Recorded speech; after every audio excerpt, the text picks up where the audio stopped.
What is school for?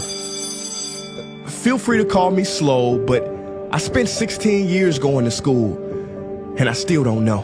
When I finished, I didn't know how to do my own taxes, purchase a home, or apply for a loan. I didn't know a thing about investments, building credit, or getting a job. I graduated at the top of my class, and what did I have? This fancy diploma to sit at home with my mom.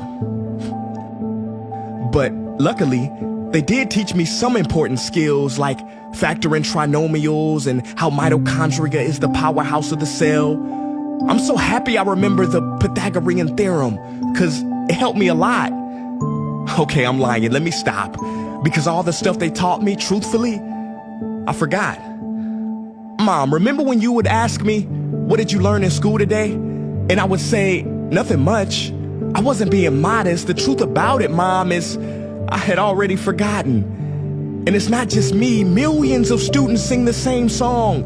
How many of you guys avoid eye contact with the teacher to try not to get caught upon? Afraid to raise your hand for fear of being wrong, which proves that school isn't an environment for learning or building up the intellect. It's just a game you play for grades and how many A's you can collect. But I guess what do you expect when the most commonly asked question in class is this gonna be on the test? Is this gonna be on the test? See, if school put learning instead of testing and memorizing as the top standard, then the letter F would not stand for failure. It would stand for find another answer. And if school was really interested in our personal and academic success, students would wake up later, have more freedom, and homework a lot less. And that's not my opinion. This conclusion has been scientifically tested and proven. And any teacher that doesn't believe me, feel free to check my works cited page to inspect. Oh, and I did it in MLA format because I know that's all you will accept. See, students would get more benefit from an extra hour of sleep than putting them through the torture of an extra essay, reading 150 pages, doing problems 1 through 60 on the worksheet, and having 3 projects due by the end of the week. Not only is it pointless pain, but it's also dim-witted. Because we get so much work, but they don't teach the time management skills to deal with it. See, in school, we are controlled by bells. We have to learn in rooms with the feng shui of a prison cell. We have to ask permission to relieve bodily functions, but not before the teacher asks a million questions like, why didn't you go before class? I'm sorry, my bladder is kind of on its own schedule and it's not always timely. See, teachers always say, use your time wisely. But that never made sense to me. Because these 6 cruel hours of our lives we call school might literally be the worst use of time management ever in history.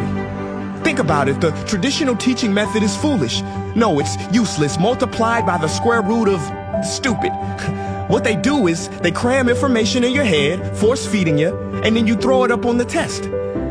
That's not education. That's bulimia. And the more bulimic you are, the better you will do on their assessments. So it's no wonder why so many students graduate mentally and emotionally anorexic. See, school teaches you how to memorize dots. True education should teach you how to connect them. True education teaches you how to catch a fish. School teaches you, yeah, you caught the fish, but you didn't show your work, so it doesn't count. Throw it back. I'm just asking, what is school for? It's not education. That's just not true. If you still think that, you might be sniffing glue. See, the word education comes from the Latin root educe, meaning bring out, i.e. bring the gifts out of a person and make them viable. But school doesn't bring out much.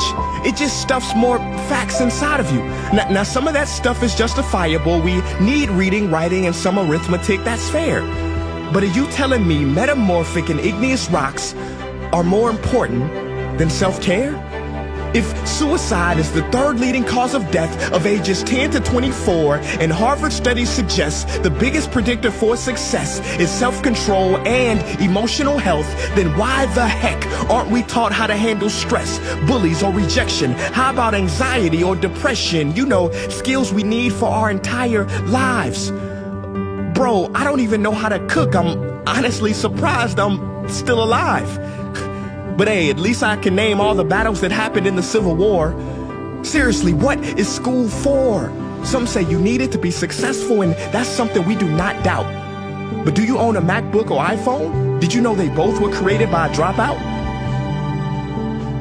Are you watching this video on Facebook or YouTube? Doesn't matter which you choose. They both were created by dropouts. Ever use Snapchat, WhatsApp, shopped at Whole Foods? Well, thank a dropout. Does your home furniture come from IKEA? Okay, don't get the wrong idea. He was not a dropout. Don't be a fool.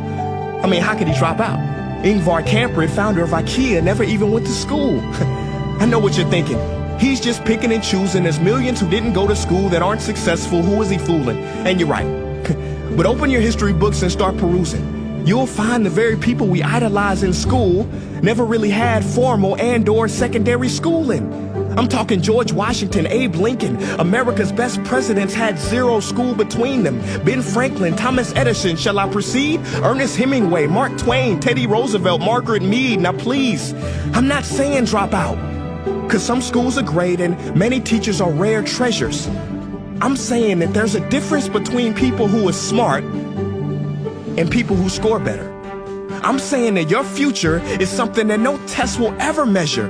Even if that test begins in 3 letters like SAT, ACT, it's BS if they say those determine your LIFE. No, your destiny is in your hands. You must shape it to be great. So don't expect school to open doors, because it's more likely to slam them in your face. Sometimes I wonder about all the dreams lost in school and how much potential goes to waste. If it wasn't for music and YouTube, then I would have been just another lost case. Everybody watching this, please, close your eyes. Imagine a child sitting in the back of some teacher's class in some town. He never raises his hand, he fails most of his classes, but inside of him, there is a passion. And if nurtured and brought out, will lead him to discover the cure for cancer. But you see, I'm afraid that that child's gift will never come out. He will never win the Nobel Prize award because in class he was ignored and his worth was judged only by his scores. So teachers, principals, parents, advisors, and students, I ask one more time, what is school for?